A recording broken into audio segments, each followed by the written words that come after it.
नमः सर्वबुद्धबोधिसत्त्वेभ्यः नमः सर्वतथागत प्रत्येक बुद्ध आर्य श्रावकेभ्यो अतीतानागत प्रत्युत्पन्नेभ्यश्च बोधिसत्त्वेभ्यः। सबसे पहले मैं भगवान बुद्ध, धम्म और संघ को नमन करता हूँ। आज मैं योग दर्शन के बारे में चर्चा करूंगा, जो कि बहुत ही प्रचलित है। ये मैं इसलिए चर्चा कर रहा हूँ कि प्रायः जो बौद्ध लोग हैं वो योग के बारे में नहीं जानते हैं और योग को हिंदू दर्शन ऐसा मान करके इसके पास नहीं आते हैं और इसका अभ्यास भी नहीं करते। योगासन वगैरह करने में भी उनको थोड़ा संदेह होता है। इसलिए मैं इसके बारे में चर्चा करूंगा और बताऊंगा कि कैसे योग दर्शन जो है बौद्ध धर्म से जुड़ा हुआ है, बुद्ध की शिक्षाओं से जुड़ा हुआ है। योग में 4 शाखाएं हैं: राजयोग, भक्ति योग, कर्म योग और ज्ञान योग। लेकिन महर्षि पातंजलि जिस योग सूत्र की बात करते हैं, जिस योग की बात करते हैं, वो राजयोग है। राजयोग के अंतर्गत वो आता है। अब अगर हम देखेंगे तो बुद्ध ने 4 आर्य सत्यों की देशना दी है। दुख है, दुख का कारण है, दुख का निरोध है और निरोध का मार्ग है। ये 4 आर्य सत्य के रूप में भगवान बुद्ध ने देशना दी है। और अगर हम योग में जाते हैं, योग दर्शन में जाते हैं, तो देखते हैं कि ये 4 बातें पहले से योग दर्शन में मौजूद हैं। योग कहते हैं कि इस संसार में जो है 4 प्रकार की समस्याएं हैं। हेय है, हेय हेतु, हान, हानोपाय। तो उसके भाष्य में वर्णन मिलता है, उसके अष्टकथा में वर्णन मिलता है कि दुख बहुल है संसार है हेय। इस संसार में दुख है, इसलिए हेय कहा गया। अब इस दुख से कैसे निकलेंगे, इसका कारण क्या होगा? तो प्रधान पुरुषयोः संयोग, प्रधान पुरुष से संयोग होने पर ये हानोपाय, इसका जो है उपाय निकलेगा, इसका कारण बनेगा। और इसका निरोध क्या है? संयोगस्य अंत की निवृत्ति। संयोग से जो अंतिम निवृत्ति हमको प्राप्त होती है प्रधान पुरुष के द्वारा, वो जो है हान है। और हानोपाय क्या है? अंतिम क्या है? हानोपाय सम्यक दर्शन। जो सम्यक दर्शन है वो हानोपाय है। तो इस प्रकार से ये चारों चीजें पहले से विराजमान हैं योग दर्शन में, ऐसा जो है योग को मानने वाले मानते हैं। और इसी को देखते हुए चिकित्सा शास्त्र में 4 बातें स्वीकार की गई। यथा चिकित्सा शास्त्रे चतुर्व्यूहम, रोगो रोग हेतु आरोग्यम भयसज्जम इति। रोग है, रोग का कारण है, निरोगता भी है, उस निरोगता का कारण उसकी औषधि है, जो जिससे आप पूरी तरीके से निरोग हो सकते हैं। लेकिन कोई अगर यही कहे कि नहीं, बौद्ध धर्म ने या बुद्ध ने योग दर्शन से या सांख्य से ये चारों चीजें उधार ली हैं, उनसे लेकर के ये बातें अपने 4 आर्य सत्यों में व्याख्या की है, तो उन्हें ये समझना चाहिए कि ऐतिहासिक प्रमाण है। योग दर्शन लगभग बुद्ध के बहुत बाद पैदा हुआ है। 200 से लेकर 400 शताब्दी के बीच की ये बात है। और ये बहुत बाद का है। और उसका भाष्य तो कहना है क्या, भाष्य तो और बाद के बात है। तो इसलिए बुद्ध ने योग से नहीं लिया है, अपितु योग ने बुद्ध से लिया है अपनी शिक्षाओं में। लेकिन अगर कोई बौद्ध ऐसा भी कहना चाहे कि नहीं, पूरी तरीके से योग ने जो है पूरी तरीके से योग ने बौद्ध धर्म से लिया है, तो ऐसा कहना भी ठीक नहीं। क्यों? क्योंकि जब हम पहला सूत्र पढ़ते हैं तो कहते हैं अथ योगानुशासनम। योग तो एक अनुशासन है, एक मार्ग है, एक रास्ता है। जैसे बुद्ध ने एक मार्ग बताया, ऐसे योग भी एक मार्ग है। इसकी एक प्रक्रिया पहले रही होगी, जो आकर के महर्षि पातंजलि ने इसको एक व्यवस्थित रूप दिया, एक जो है सिस्टमेटिक रूप दिया।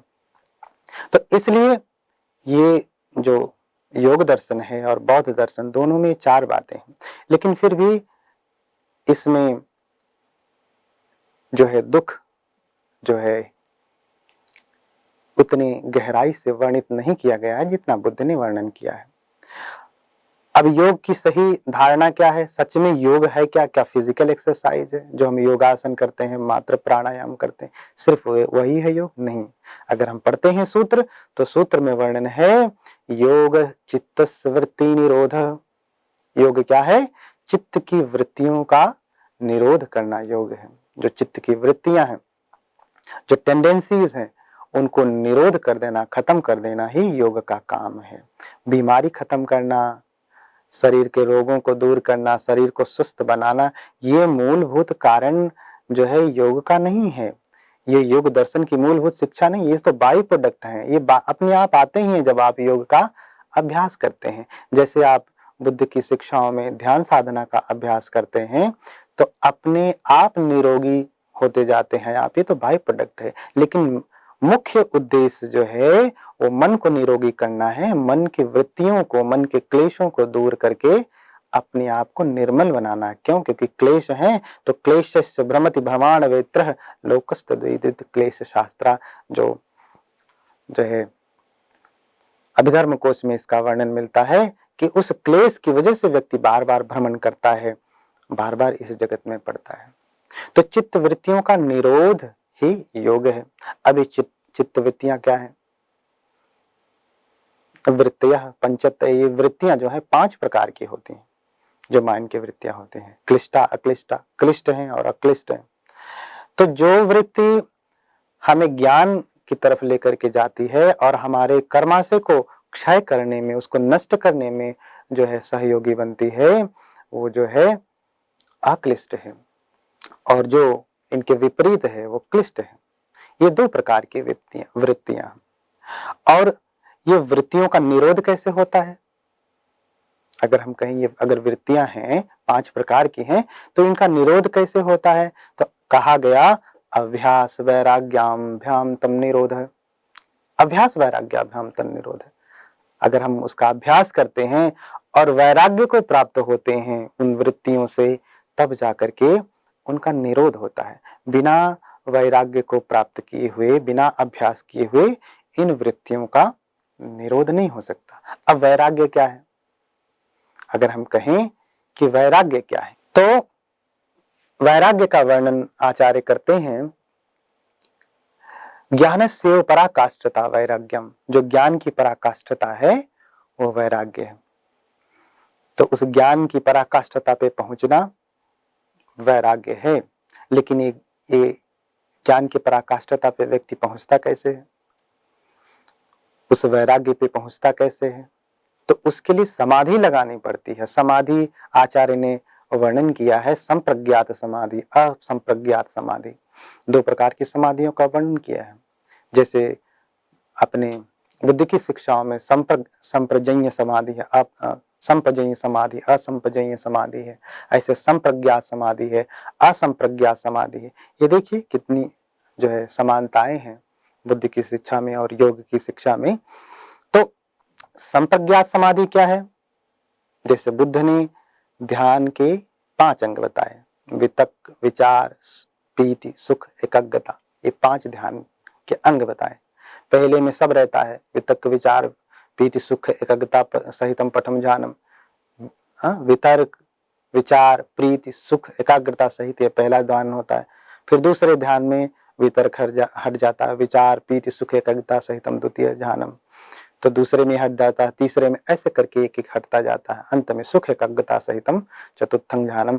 सुख और एकाग्रता अंत में रह जाती है, ये चौथा ध्यान है। ऐसे ही आचार्य पातंजलि ने जो है संप्रज्ञात समाधि में अपने इन 4 आलंबनों का उपयोग किया है। वितर्क, विचारानंदा, अस्मिता, योगानुपगता, संप्रज्ञात है। उन्होंने कहा कि वितर्क, विचार, आनंद, अस्मिता। वितर्क, विचार, आनंदा, अस्मिता।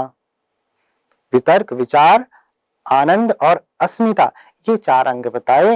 ये ध्यान अगर करेंगे तो ये चारों अवस्थाओं से आपको गुजरना पड़ता है, ये संप्रज्ञात समाधि में। फिर असंप्रज्ञात समाधि में श्रद्धा, वीर्य, स्मृति, समाधि पूर्वकम इतरेषाम, जो अगली उन्होंने कहा असंप्रज्ञात समाधि में श्रद्धा, वीर्य, स्मृति, समाधि, प्रज्ञा पूर्वकम इतरेषाम, ये 5 प्रकार के जो है बलों का उपयोग किया है उन्होंने। जैसे बुद्धिज्म में 5 बल हैं, श्रद्धा, वीर्य, सति, समाधि, प्रज्ञा, ये 5 बल बुद्ध ने बताया है। ऐसे ही इन्होंने असंप्रज्ञात समाधि में इन जो है 5 का उपयोग किया है। तो कितनी सारी समानताएं हैं। आगे जैसे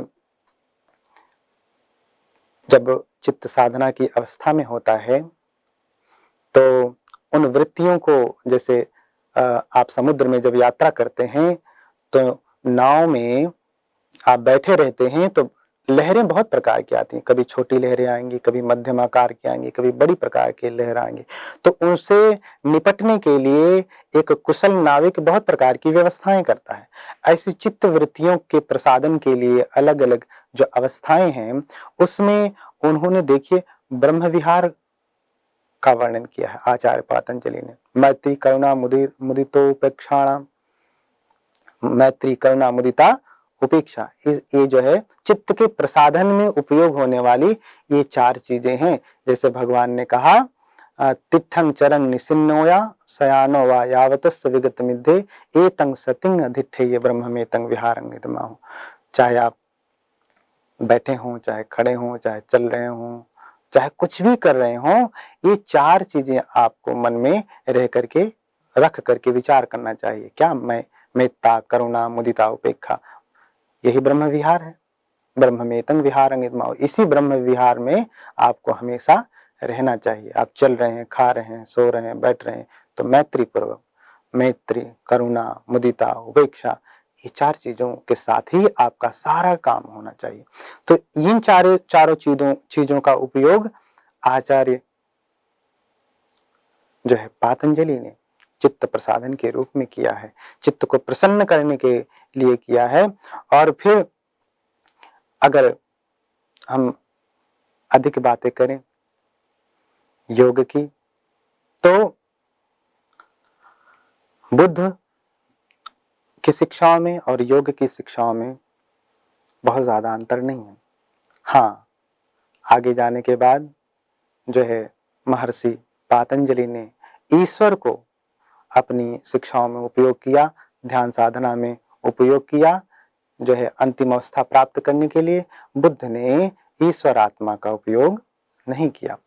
और अगर योगी कहा जाए तो आचार्य शंकर कहते हैं कि कलौ योगी नाम चक्रवर्ती बुद्धो।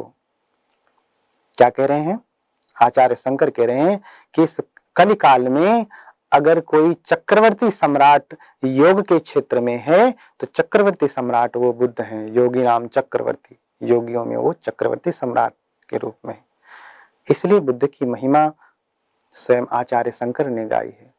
उनके गुरु स्वयं आचार्य गौंडपाद उनकी स्तुति करते हैं। निवृत्ता प्रवृत्तश्च निश्चला ही तदा स्थिति विषय ही सबुद्धा नाम तत्साम्यम मजमद्वयम। तो उनकी प्रशंसा करते हैं। जब एक बार चित्त निवृत्ति को प्राप्त होने के बाद दूसरी बार या फिर से उधर प्रवृत्त नहीं होता है, यानी एक बार चित्त ने सारे क्लेशों को नष्ट कर दिया, अब फिर से उन वृत्तियों में वापस नहीं जाता है, तो ये स्थिति निश्चल स्थिति है। निश्चला ही तदा स्थिति, वो स्थिति निश्चल है। ये बुद्धों का विषय है, ये हम लोगों का विषय नहीं है।